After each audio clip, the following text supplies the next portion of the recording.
Seaver, nicknamed the franchise by New York writers, begins in overpowering fashion. The franchise. There was no nickname more fitting. From his very first appearance, George Thomas Seaver was the New York Mets. Their best player, their clubhouse leader, their most charismatic star. How many home runs did you ever hit? In my lifetime, have I hit? How many home runs have you hit? I hit 10 when I was a little leaguer. He was, the marquee name of that generation. What he was able to do on the pitching mound was just incredible. I can distinctly, as a 15-year-old at the time, remember thinking, now we've got our DiMaggio, our Mays, our Mantle. Now we've got one who was, in effect, for the ages. The Mets hit the jackpot when they landed Tom Seaver. They won the lottery, literally. In 1966, Seaver had signed with the Braves out of the University of Southern California, but an obscure rule forbade college players from inking deals while their collegiate seasons were underway. Major League Baseball voided the contract, and the names of every team willing to match the Braves' offer were put into a hat. The winning pick was the losingest team in baseball. One thing, obviously, that I always remember, my first ball game that I ever pitched in the major leagues, we won. I didn't get the credit for the win, but I participated in a winning effort. That was certainly a memorable event for me. He really was the guy that set the tone for everything there. He brought hope. In his debut season in 1967, Seaver took home National League Rookie of the Year honors and got the win in the All-Star game. What a skillful, almost incredible performance by the finest young right-hander in baseball, Tom Seaver. At just 22 years old, he pitched like a 10-year veteran. He was so smart, and he had such passion for pitching. He called it an art form. There was no sophomore jinx in 1968. Seaver was even better, lifting the New York Mets out of the cellar in the NL East. We are a ball club to be contended with, and I think that those who have not believed in us before, I think have every right to believe in us now. And then in 1969 came the miracle. Led by Seaver's brilliant pitching, the club reached 500 on May 21st. The first time in franchise history, the Mets didn't have a losing record after at least 9 games in a season. I remember the team celebrating, and they were all excited about it. And Tom Seaver said, I don't want to be a 500 ball player. I want to be a winning ball player. I'll celebrate when we win. Seaver would back up those words, winning his first Cy Young Award in 1969 while stepping up in the biggest moments. On July 8th, while the Mets were sitting 4 games behind Chicago, Seaver threw perhaps the greatest game of his career against those first-place Cubs, retiring the first 25 batters before losing a perfect game with 1 out in the 9th. Now the applause for Tom Seaver. 8 1/3 innings of perfect baseball by Seaver. Here's the ovation for Seaver. Tom Terrific didn't lose after August 5th, going 10-0 down the stretch as the Miracle Mets came roaring back to capture their first division title. At 9:07 on September 24th, the Mets have won the championship of the Eastern Division. Congratulations, Tom, on a great year. Rob is great. It's a third of what we want. We hope we get the rest of it. That's all.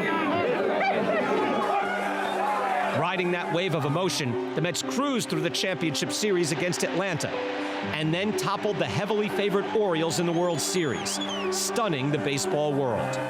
We never put our heads between our legs, and we always fought, and it's the greatest feeling in the world. Seaver was the catalyst. He's the guy that transformed the lovable losers into the most unlikeliest of World Series champions. The next season, Tom Seaver continued to pitch brilliantly.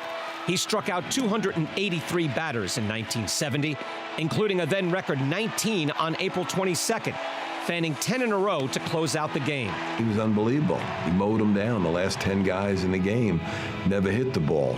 Seaver struck out 289 batters and won 20 games in 1971. He won 21 the next year and struck out 249. And then in 1973, Seaver did it all again, not only piling up the wins and strikeouts, but leading the Mets to another National League pennant. The New York Mets have won the pennant. The New York Mets have won the pennant, and this is a wild scene. All told, Tom Seaver's consistency was unmatched by any pitcher of his generation. We got him. That's number 200. He racked up 200 strikeouts in a major league record 9 consecutive years. He won Cy Young Awards in 1969, 1973, and 1975. He was the face of the sport, a media sensation in the media capital of the world. He was the franchise. And then June 15th, 1977, New York City awoke to shocking news. The Mets had traded Tom Seaver to Cincinnati. As far as the fans go, I mean, I've given them a great number of thrills, and they've been equally returned.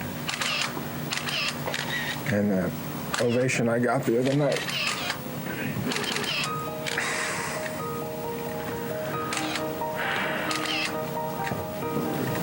you going to miss them, Tom?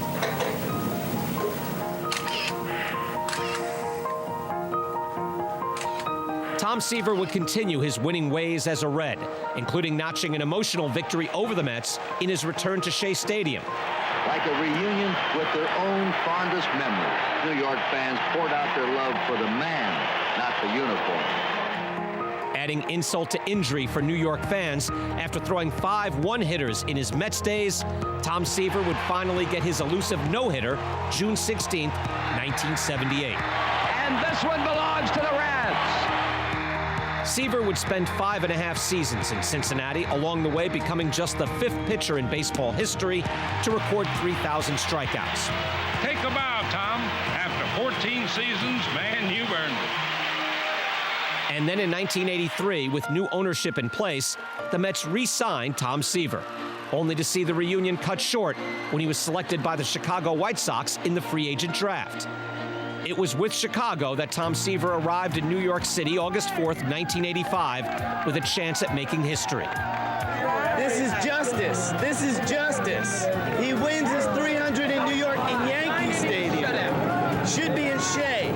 With his familiar number 41 out of place in the Bronx instead of Queens, Tom Seaver took home victory number 300 the old-fashioned way, with a complete game win. A 40-year-old Terrific Tom Seaver.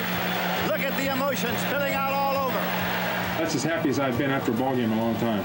Of course, it's taken me 19 years to get here, I expected somebody to say, what took you so long? After a brief stop with the Red Sox in 1986, Seaver again re-signed with the Mets, this time to retire in the uniform where it all began. It's hard to imagine anyone doing what Tom Seaver did because no one will ever be the first again. You can only win it for the first time once. You can only be the first great player developed by a franchise once. And really, that makes Tom Seaver an almost impossible act to match. On January 2nd, 1992, George Thomas Seaver was elected to the Baseball Hall of Fame with 98.8% of the vote, more than any other player who came before him.